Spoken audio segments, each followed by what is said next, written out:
Points in the paint. We didn't do a good job of protecting the paint. Just looking out at the first half, they were beating us up. They got too many layups. In the second half, we made an adjustment, did a better job of not allowing easy post catches. We did a better job of defending that post line. We also did a better job of staying disciplined defensively.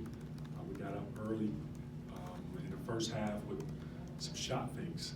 We got us up with shot fakes, and then we sort of have jumped, and they finished at the basket either for an and one or for a free throw, which we fouled.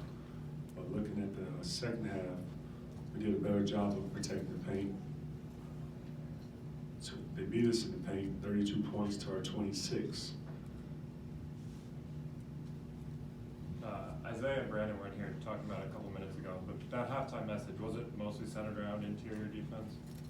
Well, the halftime message, part of it was interior defense. Also, we talked about offensively, about we did not do a good job of sharing the basketball. There were like 19 possessions, whereas one pass shot. That's not how we play.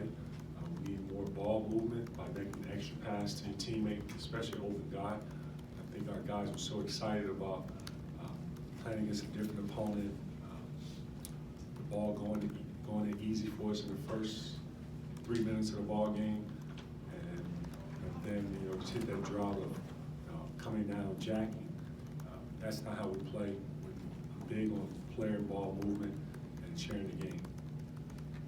Over in the front, Josh. Just curious to hear your thoughts on the production that you got from Eli tonight, on both sides of the court. It looked like he played with a lot of confidence out there. Yes, Eli is a big competitor. Even though he may look small because of his size, but he's tough. He competes. He competes every day in practice versus Dave and X. So as far as getting double-double, I believe he got 13 points. How many rebounds? 10 rebounds. That was big. Challenged our perimeters. There will be a lot of long rebounds. So that's important that we first block out, and secondly, be able to chase down those long rebounds. My goal was for our perimeters to get 3 or more rebounds tonight's game. Eli happened to get 10. That's great. We don't need everyone by committee getting rebounds for us and really shutting down second extra possessions for them. We want to make sure that we know that this is a possession game. It's a possession game. We have to take care of the basketball as well as we have to rebound the basketball. Right in the middle with Matt. Was there ever a break in your focus in what you were doing as a coach to kind of look around and say, here I am, this is what I'm doing? No, that didn't come to mind. I sort of broke away and looked around and said, I got to do a better job as a coach and getting our guys to respond to passing the basketball and sharing the game and not be so excited by taking one pass shot. As you know, Saginaw Valley State made a big run, but I love the fact that how we adjusted by staying calm and poised. And the second half, we came out and we decided that we were going to move the ball and we were going to do a better job defensively. And also, people around here are used to seeing a lot of three-pointers, but 31 in a game would have been the third most of any game last year. Is that indicative of what you want to see from this team? Well, 5 for 18 in the first half. We shot 18 3-pointers in the first half, and there were times when we could have made an extra pass to an open man that was located on the 3-point line. If you're open, I want our guys to shoot it. I don't want them to have to second guess or think the game or play like robots. I just want them to read the game, read time and possession. Sometimes it may be early in the shot clock where you're shooting a contested 3-point where a guy is draped on you. That's not a good shot for us. On your right with Andrew.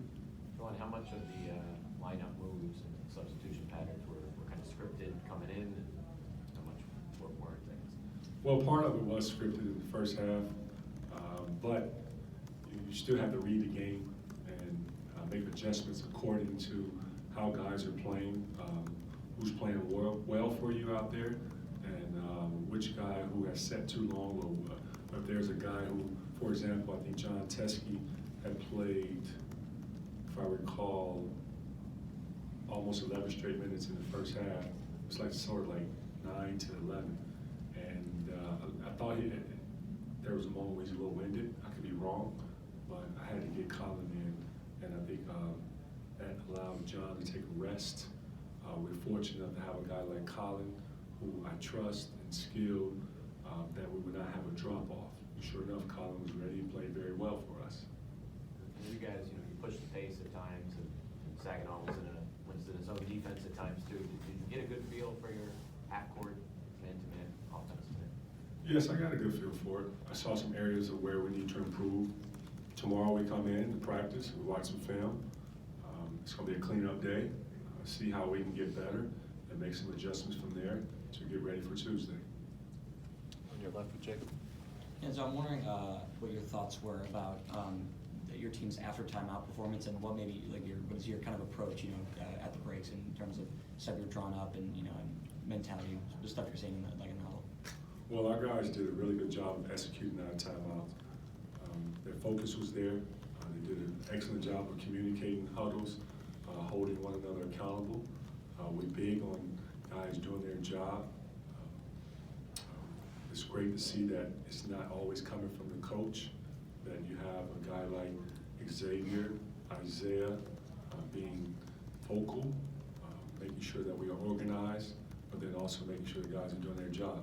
And they do an excellent job of holding themselves accountable and taking ownership when they mess up. On your left here.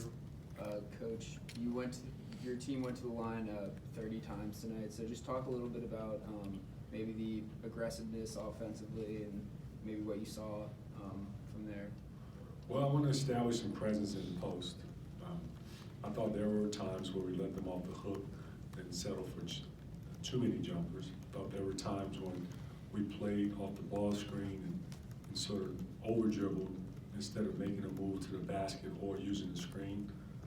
I thought there were times when we missed our bigs in the post, when a guy had his man on his back and we didn't deliver the basketball to him. I thought there were times when our post players didn't do a good job of sitting low and getting wide and making sure that there's an open pass to throw it to them. But overall, I do like the fact that we attacked the basket when we saw that there was an opening, we saw that there was a mismatch, and we were patient with it. On your left with What's the process kind of look like in terms of maybe rewiring some guys when it comes to getting a defensive rebound or scooping up a turnover to maybe push as opposed to what has been kind of more traditional here? They kind of play a slower tempo. Have you had to kind of work with guys to change maybe some instincts? Well, mindset, at times you have to impose your the way how you want to play, the transition that you feel is best for this team. Yes, it's an adjustment with how it was played last year offensively. I know it's totally different tonight than what you're accustomed to. Overall, I did like our pace, but I like for us to be more solid, more disciplined, and making better decisions. And then I wonder, just for yourself, this was between this and scrimmage and open practice, whatever it might be, just kind of how much you are even evaluating your own in-game head coach. You had summer camp experience, but this is kind of maybe a little different. Are you kind of looking at how you're handling in-game situations and things like that? I'm always evaluating myself, and I'm also the worst critic. I think that there was moments where I could have did better.